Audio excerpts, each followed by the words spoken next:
Okey, Assalamualaikum warahmatullahi wabarakatuh. Selamat pagi saya ucapkan.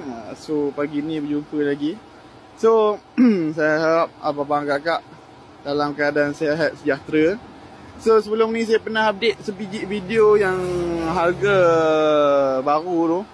So minta maaf kepada yang mana saya tak dapat angkat call, yang mana tak sempat angkat call, boleh call lagi, boleh cuba call lagi. Kadang-kadang saya tak dengar bunyi abang-abang kakak call. Saya nak call pun banyak sangat panggilan yang masuk. Saya nak call satu persatu, cuba call balik. Saya minta abang-abang kakak minta call balik lah. So hari ni saya nak review sebiji Alza ni. Alza tahun 2010 Saya nak lepaskan dengan harga 24,800 saja. Ini Alza tahun 2010 auto. Alza ni cantik lagi. Memang cun melecun lagi. Mari sini kita tengok keliling dia. Keliling ni memang cantik lagi. Belakang ni pun orang katakan masih baru bang. Kereta masih baru, masih lagi cantik. Boleh tengok ada plastik ke plastik. Boleh tengok pada bahagian dalam dia sikit-sikit. Ni Alza tahun 2010. Tengok dalam ni, dalam pun kemas lagi. Ni lah dia. Rupa seat dia. Semuanya kemas lagi. Kereta ni boleh dikatakan mungkin owner jangan pakai kot. Sebab biasanya kita dapat condition kalau tahun 2010 condition dia tak secantik ni lah. Ini condition memang bagi saya TikTok lah. Sebab seat belakang ni pun memang jarang digunakan. Seat belakang ni memang jarang digunakan. Seat depan saja saya tengok.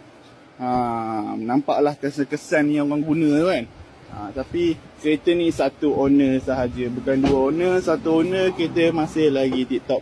So siapa berminat boleh call WhatsApp saya untuk dapatkan Alza ni.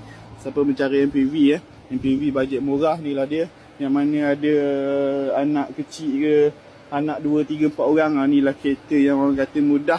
Antara kereta minyak-minyak jimat yang boleh menjimatkan minyak. Antara salah satunya produk Alza lah.